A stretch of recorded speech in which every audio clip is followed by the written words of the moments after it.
Alors, deuxième partie de Sport Magazine. Nous parlons toujours de Xabi Alonso brièvement avant d'attaquer Pep Guardiola. Est-ce que la tactique de Xabi Alonso pourrait marcher au Real Madrid? J'étais avec vous, Dodo, et vous pensiez qu'avec trois défenseurs, le 3-4... non, le 3-4-3 ou le 3-5-2. Voilà, toujours jouer à 3 derrière, ouais, parce que défenseurs. Tu le vois même jouer à 3-2-2-2-1. Oui. Donc, c'est une... Mais on n'est pas habitué à ça au Real Madrid. Oui, on n'est pas habitué à ça, voilà. On n'était pas habitué, le Barça n'était pas habitué à la manière de jouer très rapidement dans Ziflik, mais ils se sont habitués cette année. Donc, je pense que l'entraîneur viendra avec sa philosophie de jeu et les joueurs doivent s'y faire. Comme Dido l'a dit, la discipline est le mot d'ordre au Real Madrid. Quel que soit le joueur, on l'a vu avec Cristiano Ronaldo, l'institution est au-dessus et la seule star là-bas, c'est Florentino Pérez. L'institution est au-dessus de tous les joueurs. Donc, je pense que déjà avec ça, Xabi Alonso déjà a une carte en main. Et le problème qu'a eu le Real cette saison, c'est le problème au niveau de l'attaque. Ancelotti n'a pas su faire les choix. Alors, quand vous voyez Bellingham, moi je dirais plutôt la défense. La défense, c'est dû aux blessures aussi, il faut le préciser. La défense, c'est un éternel problème. Donc vous pensez qu'Ancelotti n'a pas su bien gérer? Oui, Ancelotti n'a pas su gérer les quatre de devant. Si vous voyez Bellingham, ils ont le meilleur buteur de la saison. Bon. Non, il n'y a pas de problème pour ça. Si vous voyez Bellingham la saison passée, Bellingham cette saison, c'est tout autre chose. Oui, mais bon, alors, vous n'allez pas lui demander de faire Vous n'allez pas lui demander de faire exploser non seulement Bellingham en attaque, mais également Mbappé. Non, je dis le football, c'est un football collectif. Et le Real n'a pas su jouer sur cette définition du football, que aligner cette carte de devant. Donc, ça veut dire qu'on défend à 6. Et Bellingham est obligé de faire le sale boulet cette saison. Et je pense que le choix de l'homme, le choix de l'homme doit être le mot d'ordre de Xabi Alonso. Je joue avec 3 au devant et je mets 1 au banc. Okay. Mais si je veux jouer avec Vinicius, Rodrigo, Mbappé, Bellingham, avec peut-être Florent Viss, tout ça là qui vont venir, ça sera difficile. Surtout quand on veut jouer en 3-5-2. Regardez. En tout cas, ça avait déjà marché avec Rossellou aussi, la saison dernière. Oui, ça avait marché avec Rossellou, comme tu l'as dit. Mais le choix de l'homme doit être vraiment important pour Xabi Alonso. On se pose la question de savoir si Bellingham, ce n'était pas le rôle qui devrait être confié à l'anglais qu'il a maintenant cette saison. C'est-à-dire que, lors de sa première saison, il était l'attaquant numéro 1. C'est incroyable. Oui. Alors qu'il est, en fait, cette saison, il est dans son rôle. Normalement, dans cette saison, il est dans son rôle. Mais maintenant, là où je rejoins Dodo, c'est qu'il fallait avoir un moule où il est quand même assez proche de l'attaquant de pointe. Parce qu'au vu de la saison précédente, et maintenant, avoir une alchimie entre les 4 là. Mais on ne l'a pas eu. C'est cette alchimie qui a manqué au Real, parce que le Real a été toujours flamboyant de part. Qu'est-ce que vous voulez voir pour que vous sachiez qu'il y ait d'alchimie? Parce que Mbappé, il est l'attaquant numéro 1 et il est le meilleur buteur de la Liga. Oui, ça ne suffit pas d'être l'attaquant principal et le meilleur buteur pour que ça avantage le club. La preuve, vous lui demandez de défendre? Non, pas forcément de défendre. Oui, il peut venir, il a une pointe de vitesse, il est jeune, il peut venir quand même assez proche, récupérer des ballons et ils doivent combiner ensemble, comme le font par exemple Rafinha, Yamal et Lewandowski qui décrochent aussi énormément. Et voilà, c'est des projections vers l'avant maintenant. C'est là aussi où se trouve le chantier pour Xabi Alonso. Comment il peut réussir à mettre cette tactique-là, ce plan en place. Ça, c'est un gros chantier. Oui, moi je pense que ça fait un peu mal aux fans de Bellingham parce qu'ils aimeraient voir leurs joueurs être un peu plus devant. Il leur a mis l'eau à la bouche. Voilà, il leur a mis avoir plus de buts. Je pense aussi que c'est tous ces schémas-là que Rodrigo a vu. C'est pas encore confirmé. Et il se dit, écoute, vaut mieux que je parte avant que les choses me quittent. Donc, on verra comment Xabi Alonso va gérer tout ça. Forcément, s'il est annoncé cet été, Xabi Alonso, on verra comment il pourrait affronter donc son premier test qui sera la Coupe du Monde des clubs En tout cas, commence le 14 juin. Oui, le 14 juin, c'est dans quoi moins d'un mois. Oui, je pense que c'est même pourquoi on voudrait qu'ils viennent le plus tôt, déjà commencer le 1er, le 2 juin. Ouais, j'ai appris ça. Alors, le dernier sujet, Manchester City. Est-ce que Pep Guardiola, on assiste à la fin de l'ère de l'entraîneur espagnol des Citizens. Il menace, selon des rumeurs, de partir s'il n'a pas les recrutements qu'il faut cet été. Ça, c'est déjà quelque chose. Et puis, il y a cette image qu'on pourrait voir de Kevin De Bruyne qui a eu ses adieux officiels à l'Etihad avec les fans et tout le reste. Et puis, vous voyez aussi Pep Guardiola juste à gauche. On peut voir son expression sur son visage. Il n'est pas si inquiet parce que c'est lui-même d'ailleurs qui a donné son accord pour que Kevin De Bruyne ne soit pas prolongé. Et aujourd'hui, on se demande avec des joueurs qui pourraient aussi partir, d'autres de l'équipe, comme par exemple Gundogan, on apprend qu'il pourrait activer son option de rachat, ou encore Bernardo Silva aussi qui aimerait retourner au Portugal. On se demande si Pep Guardiola va pouvoir encore faire du Pep Guardiola la saison prochaine. La première question est pour vous. Selon moi, c'est un entraîneur que j'adule, c'est un idole, mais je pense que c'est la fin de cycle de cette équipe et de même de Pep Guardiola, parce que c'est la première fois que je vois même Guardiola perdurer dans une équipe. Quand vous voyez, quand il était au Barça, il a fait 4 ans au Barça, après il est arrivé au Bayern, il a fait 2 ans, je pense, 2 ans ou 3 ans. Il a quitté pour le Manchester City, où il a essayé de bâtir cette équipe, de bâtir jusqu'à obtenir cette Champions League tant voulue par ce club.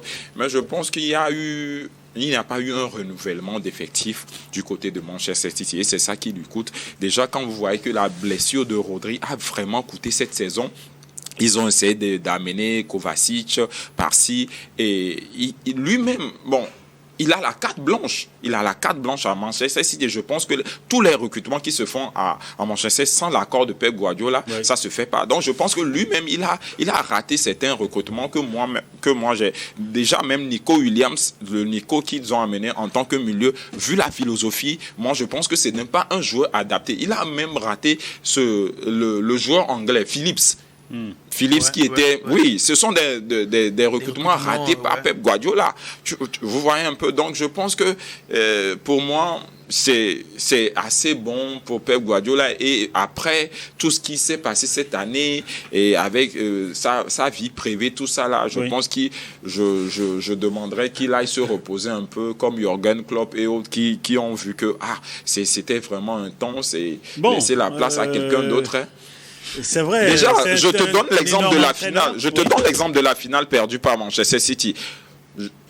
Ça fait la deuxième fois qu'il a fait ça en 2001 quand il a perdu la finale contre Chelsea. Il n'a pas aligné de numéro récupérateur. Et cette finale aussi, il a aligné qui? De Bruyne et Bernardo Silva en milieu récupérateur contre une équipe de Crystal Palace avec tous ces Africains-là. Donc, je pense que il maîtrise plus trop. Il y a beaucoup de problèmes. Je pense que c'est le moment de laisser le plancher. Il a beaucoup fait pour cette équipe. Il a remporté 5 championnats. Il a remporté la Champions League. Oui. Je pense que c'est le moment pour lui de partir.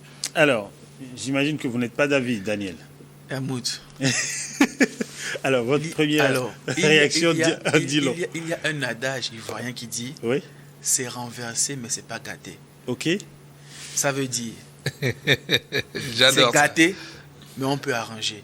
Et voilà pourquoi Pep a décidé de prolonger.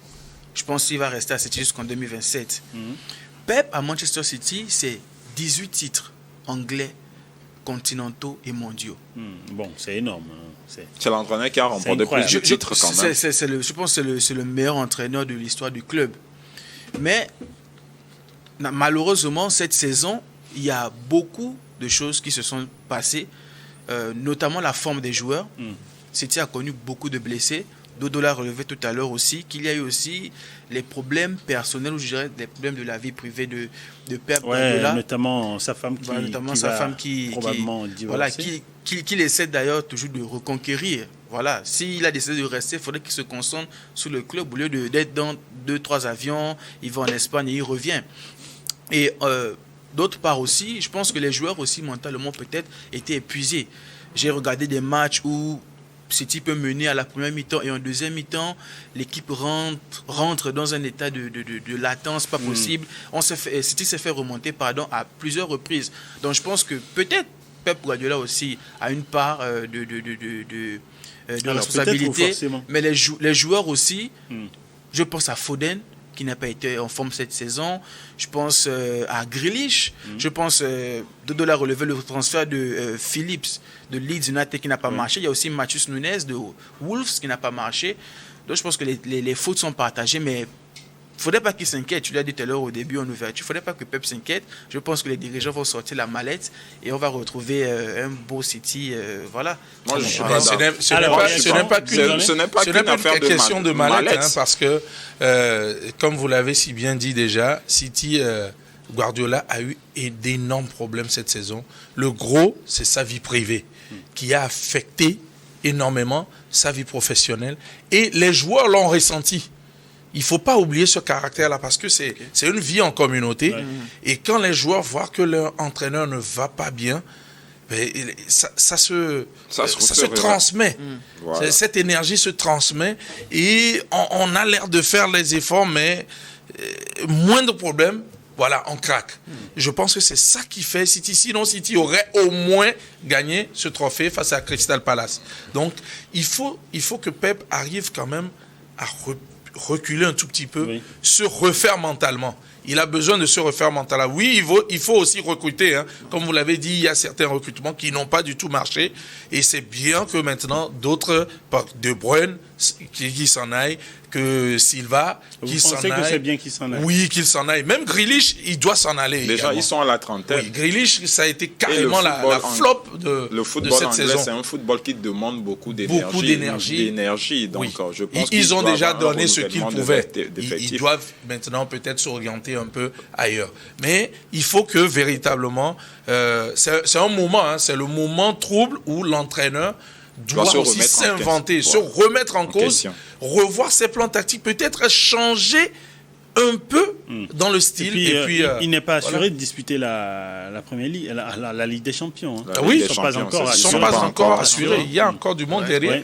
Je pense aussi que le discours de Guardiola cette saison, depuis son problème avec sa femme et autres, a affecté beaucoup de joueurs. Le discours ne passait plus. Parce que il avait un discours de remobilisation de sa troupe où, quelle que soit l'équipe qui faisait la pression sur cette équipe, ils étaient sereins. Mais aujourd'hui, les équipes ont compris que mentalement, l'équipe de City est devenue une équipe très fébrile. Et puis, c'est sur ça que beaucoup d'équipes ont su avoir l'ascendant sur Manchester City. Ils font un pressing haut et c'est fini. Or, avant, c'était la force de City avec surtout Rodri qui a beaucoup coûté à Manchester City. Et donc, c'est pourquoi je dis, et cette saison, il y a pas de profondeur de banc de City. Quand tu vois les 18 sur la liste, tu hallucines. C'est comme s'il n'y a pas de doublure. Donc, on joue avec les mêmes joueurs. Et la confiance qu'il a su faire à Foden la saison passée, où Foden a été le meilleur joueur, je n'ai pas compris pourquoi ils n'ont pas continué sur cette lancée. Il a voulu réinventer quelque chose d'autre. Et Foden aussi a perdu cette confiance qu'il avait. Je pense que Foden, il risque de ne pas être appelé en sélection. Parce qu'il disait qu'il veut travailler sur son mental, comme Dodo aussi l'a dit. Oui. Donc je pense qu'il y a cette alchimie. Je pense que l'affaire conjugale de Pep a affecté ses joueurs. Mais aussi, après avoir dominé le championnat pendant tant d'années, en Première Ligue, ce ne sont pas des coachs amateurs. Donc ils ont eu le temps d'étudier aussi. C'est tout ça. Voilà, et aussi il n'y a pas eu le renouvellement aussi de l'effectif. Et pour finir, moi j'ai quand même une don contre Pep qui laisse De Bruyne partir. Parce que comment est-ce que City va pouvoir le remplacer? Je pense jusqu'à présent ils n'ont pas trouvé un remplaçant. Il aurait pu garder De Bruyne, jouer la Coupe du Monde des clubs et puis le laisser partir. Mais il veut Florent Wirtz pour le remplacer. Oui, alors, Florent Wirtz qui est aussi courtisé par le Bayern Munich, encore même le Real Madrid. En tout cas, on s'attend de voir ce que l'été pourra donner. City, on augmente toujours le chèque. On augmente toujours le Alors, on arrive au terme de cette émission. Merci, on n'aura pas le temps d'explorer tout ce qu'il y a autour de cette question. Merci Dodo d'être passé. Merci Helmut et merci à la réalisation. Merci Dieudonné. Merci beaucoup et bonne suite à tout le monde. Ouais. Merci. Daniel. Un heureux anniversaire Ouais. à Eric Mouti, c'est mon frère, il n'est jamais tard. Et aussi faire un coucou à Tita Smith et Jidas Tosso. J'espère que ce sont des fans de cette émission. Bien sûr. Ils sont toujours câblés. Alors, merci beaucoup. Merci à vous d'être passé dans cette émission, d'avoir accordé votre temps à cette émission, à nos chers téléspectateurs, vous d'ailleurs que nous remercions pour votre attention et nous remercions également les internautes derrière cette émission. N'oubliez pas de la liker et de la partager autour de vous. On remercie aussi l'équipe rédactionnelle et technique derrière nous. Bonne suite de nos programmes sur Niod Info.